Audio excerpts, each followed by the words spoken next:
Angel Nieves is a former NYPD detective and says... The late photographer, journalist Ardina Seward. Nice to see you, Ardina. Thanks for having me, Dan.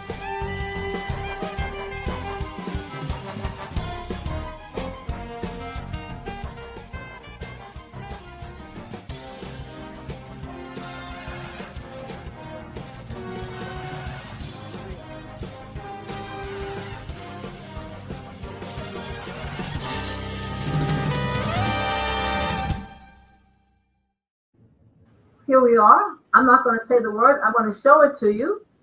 How about that? I know it's backwards, so give me a second here because these things come from China. There we go. It's backwards. It's backwards, but there you go. We're getting, you know, I got to say that our numbers are going up, getting so many new people that are tuning into the show, and that's extremely important to us, because it means that the word is getting out there. You know, it's in a way, it's not about being able to get millions of people. I mean, it would be great if you could get millions of people. But what is important to us is that you are listening, you are telling your friends, you are tuning in, and that just gives us even more and more and more inspiration to continue to deliver to you every week, every week. And this week we have not one, but two guests, Allison Spencer and Meredith Festa. They are from different parts of the country. Allison is in North Carolina, Meredith is in Long Island, but they work together. And that's what's important. They both have their own separate organizations, but the two of them combined have been able to do God's work, if you will. And they're going to continue to do God's work, and they're going to talk about it, what they're doing tonight, not only here in the United States, but abroad. They are international. And Angel has some videotapes, so before we get to them, we're going to get to that tape. Time in Afghanistan.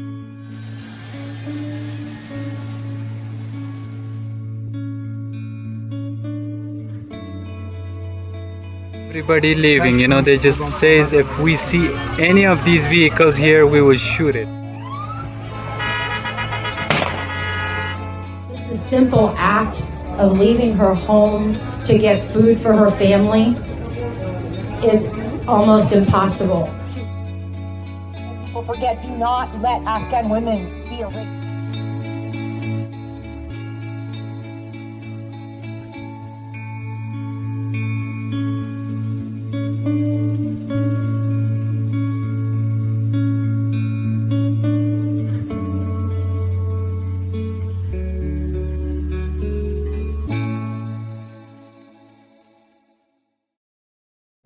And there you have it. I know some people are looking at it and they're saying, well, wait a second, that's Afghanistan. What does that have to do with pets and animals? Well, you know, something that has a lot to do with pets and animals. Because now you got me. As you are aware, there has been and continues to be an ongoing crisis in Afghanistan. But the Afghanis are people just like we are, and they have pets. They have had to flee their homes. They are continuing to flee. Women's rights have been taken away. And when you consider a conflict situation, the people, the entities that suffer, I would say most in many ways, are the animals themselves. Not that the people don't suffer either, but there's a tremendous amount of suffering and separation between the animals, between their owners. Allison Spencer has an organization, heads an organization called the Hazara Council. I hope I'm saying it right. Is it Hazara or where's the accent? Hazara? World Hazara Council USA. Okay, World Hazara Council USA. Shows you how bad my Arabic is, but anyway. So Allison, let's start out with you and tell us, you're a young woman in North Carolina. What does a young woman in North Carolina have to do with people who are thousands of miles away in another world, more or less? So go ahead, Allison. Oh, that's a good question, really. I got involved in Afghanistan. It's a really bizarre story, actually. In 2012, my boyfriend at the time was blown up defusing an IED in Afghanistan. He suffered a severe traumatic brain injury, lost part of his arm, and almost lost his leg. And then 9 years to the day, Kabul fell. 9 years to the day from his accident, Kabul fell. And all the feelings of helplessness and just dread and horror came back. And I felt like I had to do something. And I saw a plea online to get a landing permit from an animal group that I had followed while my boyfriend had been deployed. And so I started trying to get in touch with the right people to find a way to get them a landing permit. And so I kept asking, and working my way up and getting put in touch with more and more people. Finally, I got pushed from there to a Facebook group, and that Facebook group got me onto the app Signal. And from there, I continued to try to get that group into the airport. And after the bombing in Abbey Gate, someone posted online that they were stuck trying to get into touch with the British embassy because they needed to get through and they needed their contact information. And I had that information. So I sent them a Facebook message and said, I sent you a DM, please check it. And from then, pretty much everyone else in Afghanistan started messaging me. Yeah. So it just sort of became you kind of backed into this. The opportunity was given to you as opposed to you seeking the opportunity, and you've been doing it ever since. Now, have you? You're dealing principally with Afghan refugees. Have you been involved with reuniting any pets with Afghan refugees in Afghanistan? We've been working primarily with helping people evacuate, and if they have a companion animal that they would like to either bring with them or are afraid if they cannot bring them, trying to find somewhere safe for them, someone to care for them. We've had several cases like that. Yeah, you're doing this through Paws. Yeah. Allison and I are like in both. So I'm in World Hazara Council USA and she's in Paws Unite People because we all met during the withdrawal. So it's like certain things we put through the one org and then the other because it depends on what it is. Okay, so Meredith, you work with Allison, and obviously you're working sort of on I want to say two different platforms. That probably isn't correct because you work together for a common cause. But how have you helped? How do you coordinate with Allison to reunite an Afghan family with their pet in Afghanistan? I mean, the paperwork must be phenomenal. I mean, there's none of that. Like it's very difficult now. I mean, nothing's getting out. It's Afghanistan the group that Allison was trying to help, I was helping. So it came like December. Somebody hooked Allison and I up because she wanted to know what happened to the people. Because a lot of those animals ended up getting evacuated. Things happened at the airport that were horrible. But like, where were the people? And I was the only animal welfare group involved in the animal evacuation of Afghanistan. I mean, I've known Pen Farthing from NowZed for years. Let's talk about the animal evacuation in Afghanistan. How many animals? How was it done? Where did the animals go? That was very, very, very complicated. Pen Farthing from NowZed got his animals out. They went to the UK. The other organization that my people worked for did not. Dogs got in the airport and were released. My group put their lives at risk getting those animals back out of that airport. I didn't have my friends get in the airport because they were protecting cats that belonged to U.S. government employees and stuff on the buses. It was some of those videos and that you played in the intro is actually one of the people in my group when, they were in a van with cats trying to get into the airport and they were protecting U.S. citizens and government employees' pets. Okay, so the animals sort of, everything went to proverbial shit. So animals that were trying to get into the airport that didn't eventually made it to Canada. But the people that protected those animals and kept them alive, they're still rotting in Pakistan.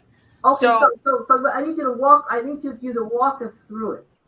This is, let's say, for theory, I'm part of an Afghanistan family.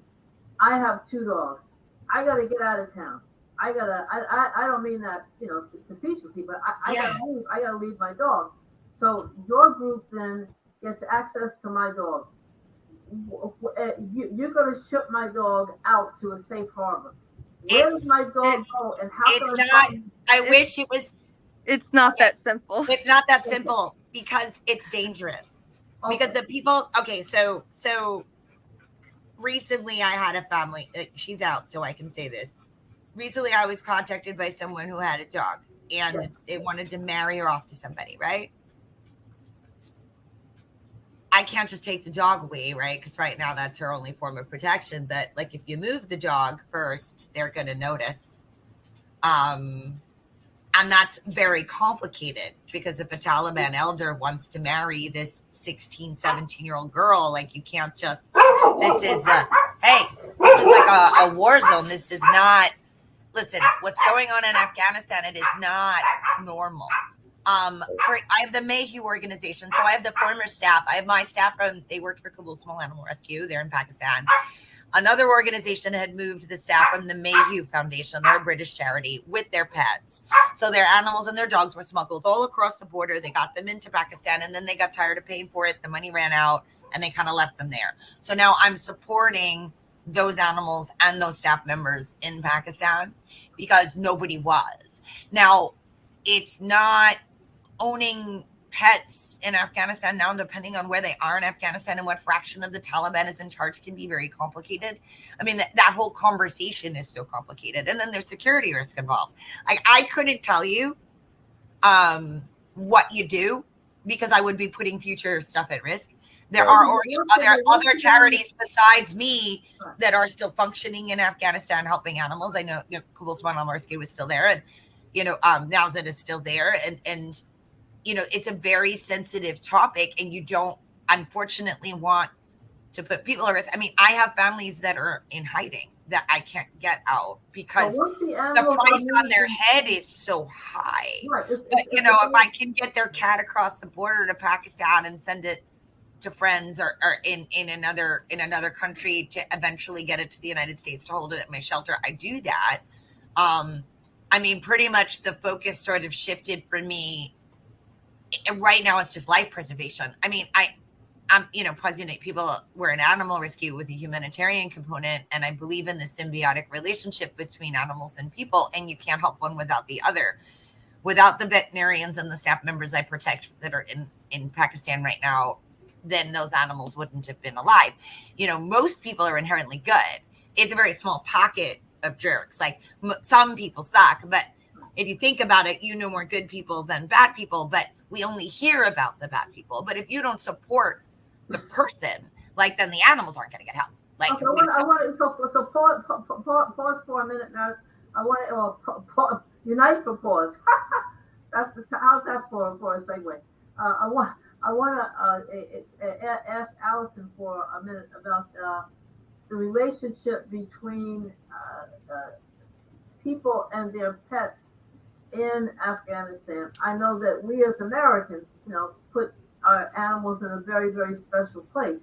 Afghanistan is a different society. Do animals have a different status, or are animals, pets, the same there, regarded the same way there as they are here? It really does vary depending on the location. Many who keep dogs keep them for protection instead of as more household companions. As you get into some of the bigger cities, you'll see more pet dogs. And before Afghanistan fell, there were quite a number of pet dogs. Cats are very much. Hey, cats are very, very popular pets. Can I say that probably, I'm just saying it because it doesn't show a lot in the news what's going on over there. And you guys are there front, what's going on. But it could have possibly be that a lot of people that do own pets didn't want to leave because they didn't want to leave their pets behind. Oh yeah. I mean, that was that girl. I mean, I've seen that so many times. I know that there's a lovely girl that I was helping. She was finally reunited with her dog after a year in Canada. And then we reunited a refugee that made it to Canada with his dog at a very large, it's $6,000. It cost me $6,000. That dog had to get out of Afghanistan. We won't talk about how that happened. And then into Pakistan. And then from Pakistan, had to go to Dubai. And then from Dubai, had to go to Canada. And we paid over $6,000 to get that dog out. That's incredible. But he lost everything. So they lose everything. You know, it's very difficult. When you are a victim of something so incredibly traumatic, if I don't care if it's $20,000, and I know it sounds stupid, but get their cat back for Christ's sake. Like, let them, they lose. Some of my friends, I have the first woman that was ever a veterinary surgeon in all of Afghanistan in my group. I had the first woman who was ever opened a veterinary clinic in my group. It's gone. Everything's gone. Dr. Tahira is my dearest friend. She's in Chicago. She had a bird. It's still in Afghanistan. I can't get it out. It kills me every day. But I did get her family safe. Can't get the bird out. Bird is difficult. There's rules and regulations. The bird's safe, and the birds are people that are taking care of the bird. That's the best I could do. But yeah, people, it's the same thing here. People didn't leave during Hurricane Sandy in Staten Island because they didn't want to leave their pets. People stayed behind in Afghanistan because they didn't want to stay by pets. My group did not get in the airport. The U.S. military said, leave the cats on the buses. You can come in. And they didn't abandon those cats. And it wasn't even their pets. They were just, they felt responsible that it was their duty. And they are in the situation that they're in because they protected other people's pets. Those people were reunited with their pets. My people are waiting. So even though I'm an animal rescue, I do stuff with Masai. I know you guys have spoken to Joseph. The people component is so important to me because if we don't treat all life as precious and with respect, then what am I doing? I could just keep fixing abused cats and dogs, but if I don't break the cycle of abuse, if I don't intervene, so if I don't help these people, they have children. I want their children to grow up in a world knowing that lives are precious and that helping animals is a good thing. Helping animals doesn't get you dead, right? So those kids can either grow up because I keep them alive in Pakistan and eventually the U.S. government gets off its collective and processes their cases, right? Now, those kids will grow up in a world where they know all us animal folks are going to stick together and helping animals is God's work, right? Let me ask, Allison, I think I should throw this out to the two of you. Have either of you ever spoken directly to anyone from the Taliban? No. I got woken up at 3 a.m. That was an interesting conversation. Do I know it was really Taliban? Who knows? I know they hacked my phone. Well, I'll tell you, let me tell you a story. And this is going back before the whole brouhaha. But I would say about 15, 16 years ago, before the fall of Afghanistan, when Afghanistan was just sort of teetering, there was a member of the Taliban who lived in Queens. He was open. He lived in the Taliban. He had a wife. He had a young son. And his son went to public school in Queens. But after a while, he got so ticked off about his son getting a westernized education, he decided that he was going to pick up and go back to Afghanistan. But he lived a normal life. He was an established member of the Taliban, living in Queens, New York. We had some. I have some people that have reached out for help that I figured it out. I've gotten some messages, like physically on the phone. I got that one weird phone call, woke me up in the middle of the night. I'm a New Yorker. I don't care. Like, I was just like, whatever. But, it was a freaky feeling, but it's just, I know that there are people in my group that have death threats. I've heard them. I've been on the phone during the evacuation. I was on the phone with my friends and I heard some pretty awful stuff, and that's going to stay with me forever. It's traumatizing. There are terrible things happening, but fortunately, I mean, we the paid. two of you are very involved with this rescue group. Now, in terms of again, I'll ask Allison. I will ask you monetarily. It, it, is it expensive to move Afghan families from Afghanistan to the United States? Which is probably a dumb question on my part. I mean, as soon as it comes out of my lips, I'm thinking, well, duh, of course it's expensive. That's possible. It's incredibly expensive. What kind of numbers are we talking about? Because hopefully there'll be people. That's all. Okay, so all of the paying for things that we paid for stuff, like, has gone through PUP.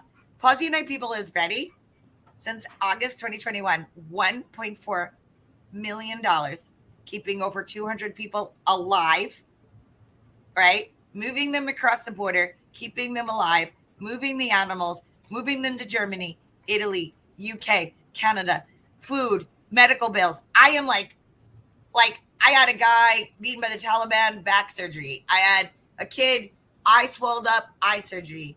I have a woman in one of the veterinarians' mothers is in the hospital in Pakistan right now. She's being treated back injury and a lung infection. That same family's, her father-in-law, cancer. Now, they don't have medical insurance. If I don't pay for it, they don't get treated. I got a phone call once, 2 a.m. One of my veterinarians was pregnant, premature, going into labor. She went to 3 hospitals. No one would take her.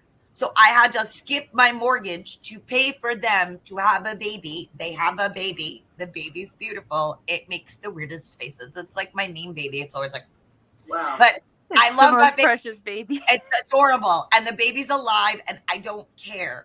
Because again, it's not just the staff members that I'm helping. They had family, and their kids should not be dead. Well, because what about you, Allison? What your organization? It's all going through PUP or our personal money. Like Allison and I are broke. Okay, right now, so I have Allison, we'll talk about the Hazara Council, yes. Right now, World Hazara Council has completely self-funded everything that we've been doing. We have gone through all of our personal savings. We have members who've emptied their retirement accounts. We have people who've emptied their 401k. We have people who are losing their homes in our group because we made a promise. Our government made a promise to these people, and it was broken. And we aren't going to let that happen on our watch.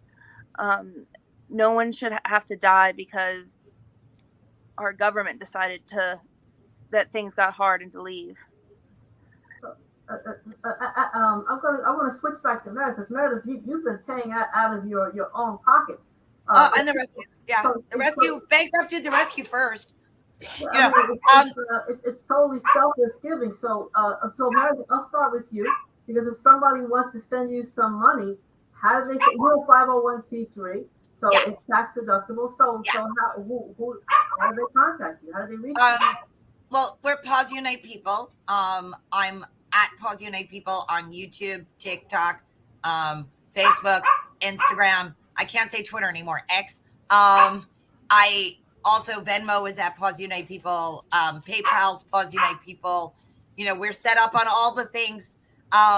And then, like I said, I'm in both orgs. So I'm in World Hazara Council too. Hazara are a marginalized. I have this thing. I worked with marginalized populations. So Hazara are a marginalized population. My Maasai are a marginalized population. A lot of my veterinarians in my group are Hazara. So I sort of just started working with the World Hazara Council because what I put through Paws Unite People on a humanitarian side, it's people and the animals who love them, right? So as long as there's an animal connection in it, I can help people. But if an Afghan calls me and they don't have pets and they don't like pets, but they still need help, I can't do that through PUP because Paws Unite People is really strictly the relationship between humans and animals. And it's a line. So then that's where World Hazara comes in. So I'd like to ask the same question of Allison. Allison, if people want to donate to the Hazara Council, how do they go about doing that? And you have a website, yes? Our website is www.worldhazaracouncilusa.org. We are also on Facebook, Twitter, Instagram, LinkedIn. sort of getting on YouTube. And we're part of PayPal Giving Fund. We are also a 501c3. You're welcome. Thanks to Meredith. She helped us with our paperwork. And if people want to, beyond giving, if people want to volunteer, because there are a lot of former, there are a lot of ex soldiers, both men and women, who still believe in the cause. Thank God, and they'd like to get involved. So are they free to volunteer with both of you? Yeah, and I have an animal shelter. So I have a building in on Long Island. I rehabilitate abuse, cruelty, neglect cases. So we have just over 100 animals right now, mostly cats. I have outreach programs, but I also have a small program running in Alaska with one of my veterans. She's one of the people that got me involved in Afghanistan in the first place. I sent you a picture of her whole group saving a dog in Afghanistan. I'm sure you saw that. I have the animal shelter. I need help talking to people. World Hazara Council, we need help raising awareness. We need volunteers. Yeah. We need people who would be able to handle casework. We need people to help with running our social media. I need more counselors. I know on both sides of the fence. Very I much need so. more people to volunteer. The trauma, when you deal with people that are in an abuse situation, even just here in New York, with the hoarding cases, the abuse cases, stuff like that. There's the trauma side of that, dealing with hoarders and things like that. My social worker got a new job and moved away on me. So I am not a social worker, but I've dealt with the situations, but we need more of that. And I know that a lot of my Afghans experience severe trauma and sometimes they just need to talk to someone. To be honest, I need volunteers to just be a friend. So sometimes it's exhausting. I mean, I'm running an animal shelter with over 100 animals. I'm dealing with the special needs adults and special needs kids that come to the shelter. I'm filtering all of that, making sure that I'm doing grant apps, raising money. And then I'm like 100 adults on the phone having breakdowns. And sometimes I just need somebody to help me by just talking to someone on the phone and letting them know they're okay. Let's let Angel jump in, because Angel's been kind of quiet over there. He knows I talk a lot. It's 3 against 1. You gotta stay quiet. I'm at home. It's my wife and my 3 daughters. Even my 2 parakeets are female, so I have to stay quiet. Well, but let me say one thing. I want the people to see how serious it's over there with the Taliban. I mean, you don't hear it now on the news. It's like fading away. But meanwhile, these people are going berserk. I have a quick film here to show what's going on there. Allison, you tell me after I show the film, I want you to say what was that about and how is it now. Okay, so let me show you the film. Everybody leaving, they just says if we see any of these vehicles here, we will shoot it.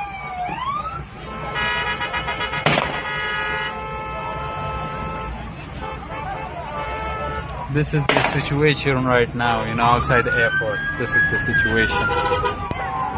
Bishire, hey! Hey, Bishire! Bishire!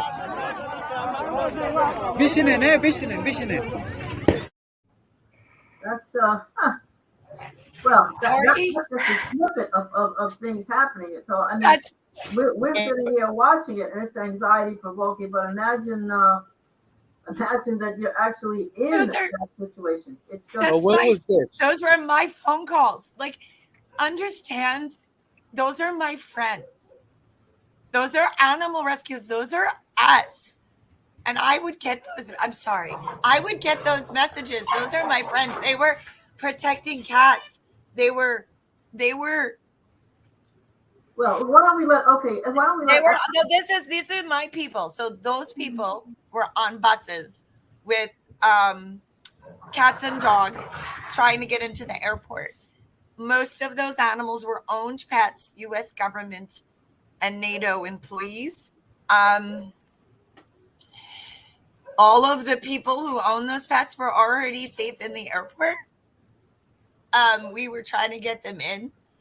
That was when the tear gas was going off. They were getting shot at. After that, someone in my group was beaten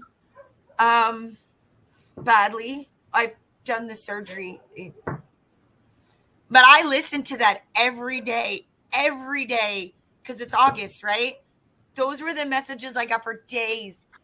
And then when everybody forgot about it, right?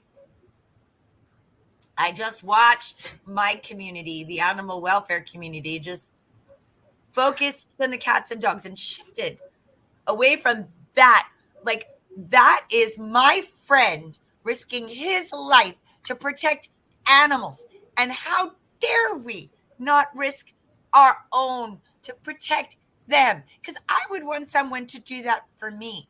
It's not even their own pets. They were protecting other people's pets. So those videos, I sent them to you, Angel, because that's what they went through. And now they're in Pakistan and they've been waiting for 21 months. And if I don't pay a bill or do the medical care or whatever, they're like done. Like, that was going towards the airport, right? They were going to try to get into the airport that was during the evac. I had got them out. Like, they're out. They're in Pakistan. They're out. But that they didn't get out before. If they had gotten in the airport, they'd be here. We only got 9 in. So I have Dr. Tahara and Akram. Akram was the shelter manager. Dr. Tahara was the founder of the clinic. And then her husband and then Akram's family. They're here in the States. The rest of them didn't get in. So I have them, like I said, I pay for them to stay in Pakistan until their cases are processed. I did get some to Germany. Dr. Benham, my favorite. I love him. And he's not my favorite, but we joke around. He's my favorite with everyone. He's sarcastic like me. He's in Italy. He's gonna. Oh, they're going to be so mad at you when they hear this. Let me say one thing. Allison, how is it now over there with the Taliban in Pakistan? And I mean, you're still bringing people out, right? You're still trying to help. I mean, you can't say exactly what's going on. I understand that. The situation is very bleak. Afghanistan is currently facing one of the biggest food shortages in in history. The World Food Program is pulling out because the Taliban are not allowing females to work as aid workers. The Hazaras are currently facing genocide. My organization has been documenting mass atrocities, not just against Hazaras, who are facing by definition, genocide, but also against all persons for a multitude of reasons, whether it be their ethnicity, their religions, whatever their religion is, their gender.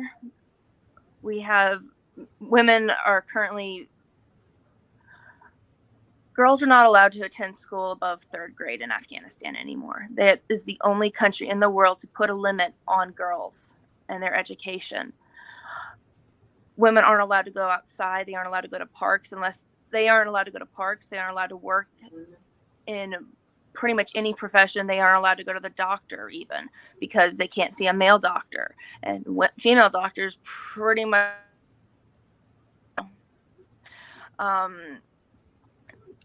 and basically women are shut inside. They're told they're being erased.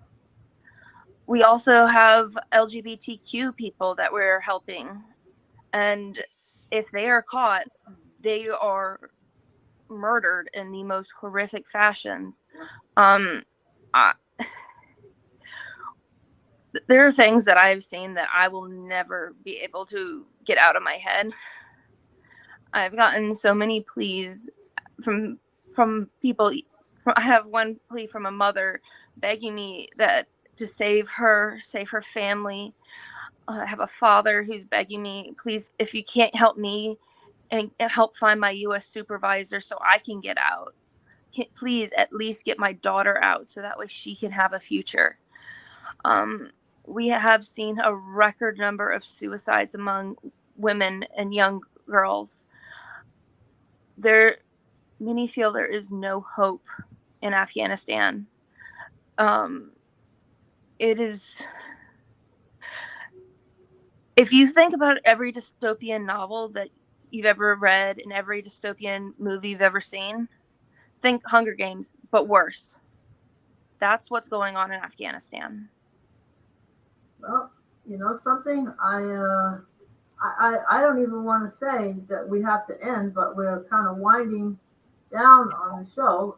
But this is one of those shows where to say that we have to end is kind of it's like an oxymoron, because we're in a situation right now that seems to be never ending. There's no finality to what's happening in Afghanistan. So people out there who are listening, send money, help these people out, because they're not only helping animals, but they're helping people. You know, there's a lot, as Angel pointed out, there's a lot that we're not hearing about because Afghanistan is out of the headlines. You know, there are all sorts of stuff. There's Trump, who sucked all the air out of everything because of the elections that are coming up. I mean, I don't want to offend any Trump voters out there. I'm just trying to get you to understand what the kind of news cycle that we're in. Yeah. Every time Afghanistan starts to get some traction in the news, there's something else bigger. And when I say bigger, I mean bigger, that takes the spotlight. So it's you know, every day I have to get up, and if I don't find enough money, I have to live with the fact that animals and people are going to die. I have to live with that every day. And it's exhausting. I'm tired, but I'm not going anywhere. I told Angel I'm dying on the cross. I will throw myself on the sword, because if something happens to my animals at the shelter or my friends from Afghanistan or the Maasai tribe, it is not because I didn't exhaust I will lose my house. I will sleep on someone's couch. I will do everything I need to do. I will go down swinging because it's the right thing to do. And if everybody just did the one act of kindness, the one right thing every day, we wouldn't be in this freaking situation we're in the world right now. People need to wake up and stop being so selfish. That's very profound, Meredith, what you're saying. And, you know, the two of you deserve not one round of applause, several rounds of applause for all that you're doing in such a selfless way. You know, you're doing. I just this work is want my about friends. us. Listen, it's not about. I just want my friends okay. Get to work. I want my shelter to stay lucky. open. Yeah. Okay. All right. Well, okay. So with that, Angel, I almost feel guilty by saying, you know, you're going to have the last word, because this isn't the last word. We're going to have them back on the show again, and they're going to have more stories to tell us about, and hopefully they'll be positive, because more people are going to will contact them and make donations or volunteer. So with that said, Angel, my friend, you get the last word, buddy. I got the last word. Listen, thank you for coming to the show. Okay. I mean, it's I'm out of words, because this is something which is, I mean, I don't even want to get religious, but the most important thing is people and animals and people, how we unite. And with you two going out of your way with the organizations and helping the Afghanistans of what happened. I mean, I don't want to get into politics. I don't want to say how it started. We all know how it is. The thing is, it's not how it started and whose fault it is. The thing is, what can we do now? Preach. Exactly. And the thing is, people, yes, give money. People, yes, volunteer. But you know something, to tell the truth? The politicians, the government, not only the U.S., but other countries has to get involved and do something about this, because it is not justice. Is probably a war crime going on. I don't have no clue. But the thing is, the UN has to get involved. The president of the United States has to get involved to actually stop again these Talibans. I'll probably get a phone call, and to stop this going on, because people love their animals, and the animals are so. I mean, that's why dogs is backwards God, because these animals do help these people with their emotions and everything else, and people get on board, help them out, You already see the two right here, World Hazard Council and Paws Unite People. And people, please spay and neuter your pets. And do you know where your pets are? All right.